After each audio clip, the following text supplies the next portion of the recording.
Noticiario 1936. Los 150 días que cambiaron la historia de España.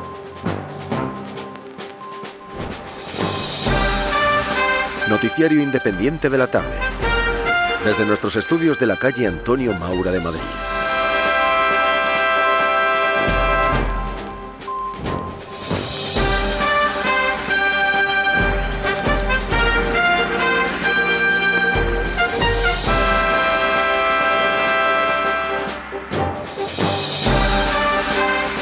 Muy bienvenidos, queridos amigos, a nuestro boletín informativo en Radio Universal del día de hoy, 9 de junio de 1936.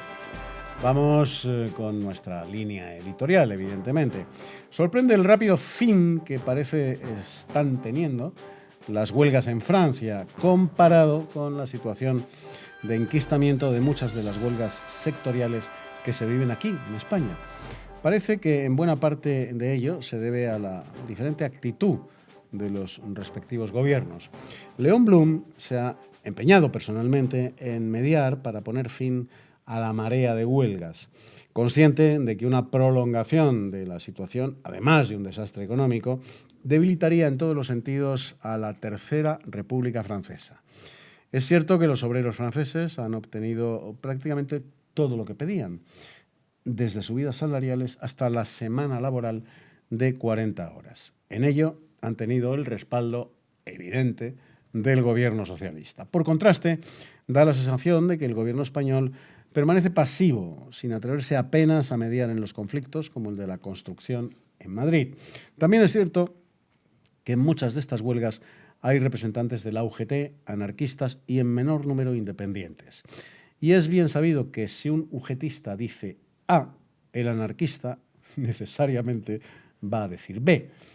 Por lo tanto, el caso español se complica por la rivalidad entre socialistas y anarquistas. Sin embargo, en España contamos con un instrumento muy eficaz de conciliación, los jurados mixtos, que dieron prueba de su eficacia durante la dictadura del general Miguel Primo de Rivera. Solo hace falta un proyecto de ley que, con carácter urgente, definitivamente los ponga de nuevo en marcha, los jurados mixtos.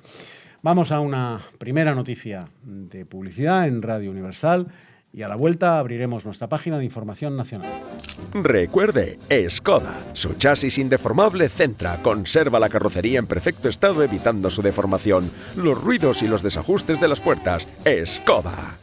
Pues iniciamos ya, sin más dilación, el repaso a la actualidad nacional en Radio Universal. Toda la prensa hace referencia al discurso de Francisco Largo Caballero del pasado domingo en el Cine Europa de Madrid, y todos coinciden en que el mensaje principal del líder del PSOE es que no puede haber escisiones en el Partido Socialista y que la unión del proletariado es esencial, como dijo Largo Caballero, para hacer frente al fascismo.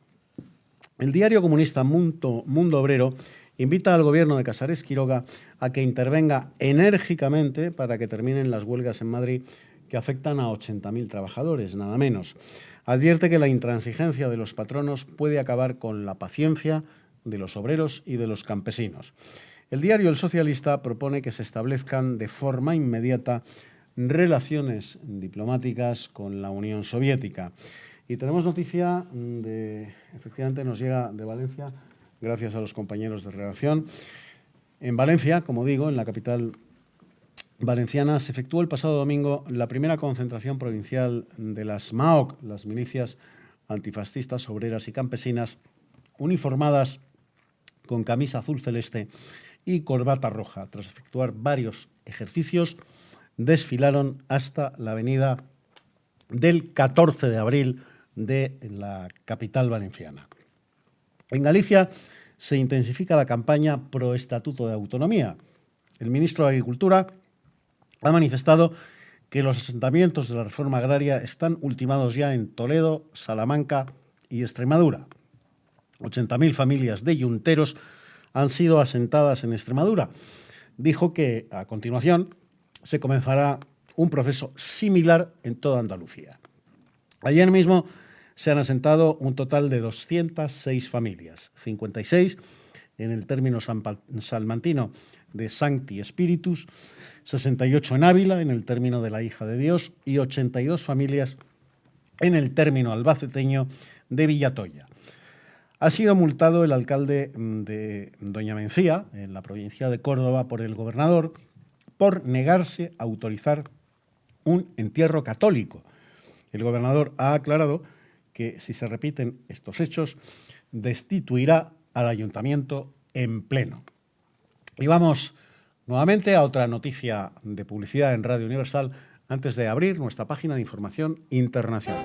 La crema líquida de pepinos Gemei, pura y fragante, limpia y suaviza la piel, dándole el aspecto fresco y delicado de los pétalos de flor. Es buenísima para conservar las manos finas y expresivas y como toque final, no olvide los exquisitos polvos Gemei. Y esa información internacional que les anunciábamos antes de la última noticia publicitaria, nos llega precisamente en este momento de nuestra redacción. En Francia, la situación obrera se va normalizando, llegándose a acuerdos entre los delegados patronales y los trabajadores, impulsados por los medios del gobierno de Léon Blum. Se cree que en plazo breve habrán terminado todas las huelgas que han paralizado la industria y la economía del vecino país, de Francia. Y hasta aquí nuestro boletín informativo en Radio Universal. Vamos a despedirlo, como siempre, con una melodía musical de nuestra selección. Gracias, amigos, y hasta mañana. Estrella de Naca, déjame ser buena, di que me pongan en estos barrotes. 9 de junio de 2019, a donde nos hemos trasladado procedentes del 9 de junio de 1936, cuya actualidad de la jornada, del día, les acabamos de relatar en Noticiario 1936 hace unos segundos. Y vuelve a estar con nosotros, afortunadamente para un servidor y para ustedes también, José Luis de Mesa. Él es magistrado, es historiador, escritor de amplia bibliografía publicada, sobre todo de Marruecos, esa parte esencial de la historia de España. Él es el gran conocedor, el gran historiador español de España en Marruecos, y de Marruecos en España. Las dos partes, claro. Hay demasiados siglos compendiados ahí, claro. Sí. Bueno, José Luis, en el editorial de hoy del Noticiario 1936 hemos hablado de la abierta hostilidad entre los sindicalistas de la UGT, el Sindicato Socialista, y de la CNT, el Sindicato Anarquista. ¿Por qué se producía esta inquina entre dos organizaciones sindicales obreras? Bueno, no tiene nada de extraño, porque siempre hay alguien que quiere prevalecer sobre la otra fuerza sindical. Fuerza sindical, perdón. Yo lo he vivido en mis tiempos que estaba en activo, lo he vivido en problemas jurídicos, que a ver cuál de las dos, UGT o comisiones obreras, era la que prevalecía, ¿no?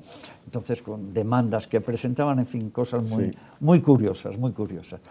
Y entonces, bueno, en aquella época el Partido Comunista Español tenía poquísima presencia en España. La gran presencia sindical era, por un lado, la UGT y por otro lado era la CNT-FAI de los anarquistas. Y es que también tenemos que tener idea que la idea del Partido Socialista de cómo tenía que ser la configuración del Estado y demás choca con lo que es la idea que tiene el anarquismo de lo que es de lo que tiene que ser un Estado y tal y cual. Entonces, si también tenemos en cuenta que la UGT, el socialismo, durante la guerra va derivando más hacia posiciones más afines con el Partido Comunista, nos encontramos que durante la Revolución Bolchevique el Partido Comunista, durante una época, para vencer a los blancos, se alinea con las tendencias anarquistas, pero en cuanto logra vencer a los blancos, a los que les da el palo es al anarquismo, con lo cual aquí en España pasó exactamente igual. Luego tendremos durante la guerra los sucesos de Barcelona, entre UGT o, vamos a decir, socialistas comunistas contra anarquistas y el PUM. Aquella frase de Lenin que es escalofriante, que los anarquistas son unos magníficos compañeros para hacer la revolución, pero después hay que fusilarlos a todos. Exactamente. Una cosa tremenda. Pero vamos a hablar de qué eran los jurados mixtos y de por qué no funcionaban durante la Segunda República. Los jurados mixtos los funda don Miguel Primo de Rivera en la época de su directorio militar, precisamente con esa intención de solventar amistosa y pacíficamente conflictos laborales legítimos. Eso. La colusión de intereses de los trabajadores con los patronos. Se fundan en su directorio militar los jurados mixtos para solucionar estos conflictos. Sí. Bueno, ¿por qué esta idea, que en sí es magnífica, en la Segunda República no funciona? Bueno, durante la época de Primo de Rivera se llamaban comités paritarios, pero la idea fundamental era la misma, es decir, unir conversaciones entre lo que es la patronal y lo que es los trabajadores, los sindicatos, e intentar que en vez de haber huelgas, en vez de haber conflictos sociales, pues haya paz entre unos y otros. En la época de don Miguel Primo de Rivera se consigue porque la UGT copa casi todos los cargos que correspondían a los sindicatos. El luego célebre Largo Caballero es uno precisamente que apoya toda esta idea de... Perdón, José Luis, para que le quede muy claro a los oyentes. O sea que la UGT, Sindicato Socialista y el PSOE, más parte del PSOE, apoyaron y colaboraron. Bueno, el PSOE vamos a dejarlo, la UGT, lo que era el sindicato obrero en sí. Con el directorio militar de Primo de Rivera. Cooperó con él. No, es una cosa que no se dice, pero bueno, cooperó con él, ¿no? Entonces, en 1931 se crean los jurados mixtos con la misma idea. Lo que pasa es que, vamos a decir, hay un enconamiento terrible entre la patronal y lo que es los trabajadores, por lo cual prácticamente no hay ni una sola vez que tengan alguna discusión en la cual lleguen a un acuerdo, porque los extremos, como siempre, son los que se hacen. De los vocales que había que nombrar para cada jurado mixto, pues van los más, vamos a decir, los más exaltados. Y los presidentes, que solían ser funcionarios del gobierno, pues no pintaban nada. Entonces no llegan a haber grandes acuerdos. José Luis de Mesa, vamos a ver, la prensa anuncia el asentamiento de 80.000 familias de yunteros en Extremadura. Pero estas cifras son enormes. ¿Era una verdadera revolución en la estructura de la propiedad de la tierra? ¿Cómo se hizo?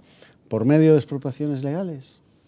Vamos a ver, otra de las grandes tareas que quiere llevar a cabo la República es el reparto de la tierra. Hasta entonces España era un país de latifundios, que cada latifundio tenía un montón de obreros que eran los que araban, vamos a decir, o cultivaban el campo. Entonces, en el año 1931 se hace la ley de reforma agraria, pero a lo largo de toda la vida de la República no llega a tener eficacia las medidas adoptadas. Entonces, en 1936, lo que se llama la Federación Nacional de Trabajadores de la Tierra ordena a sus afiliados en Extremadura que vayan a ocupar el campo.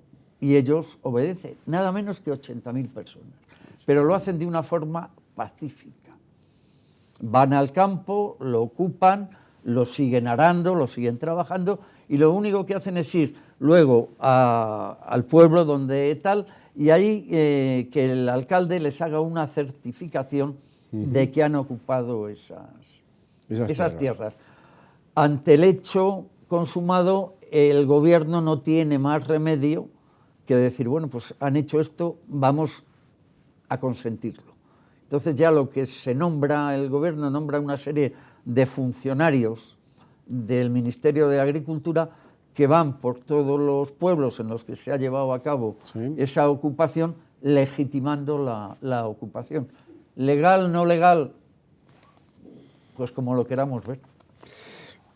Como lo queramos ver.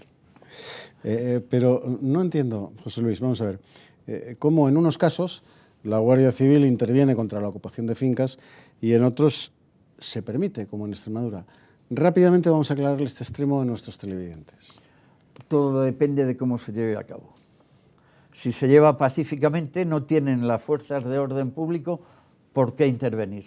Si intervienen, por ejemplo, en Yeste, que al principio es asesinado un guardia civil y lógicamente la reacción de la fuerza pública es disparar contra los campesinos que han matado a un compañero. Y ahí... Pues muchísimas gracias, José Luis de Mesa, por haber estado De una vez nada, más Eduardo. con nosotros en Noticiario 1936 y a todos ustedes, amigos, ya saben, hasta mañana, hasta entonces, muchas gracias. Adiós.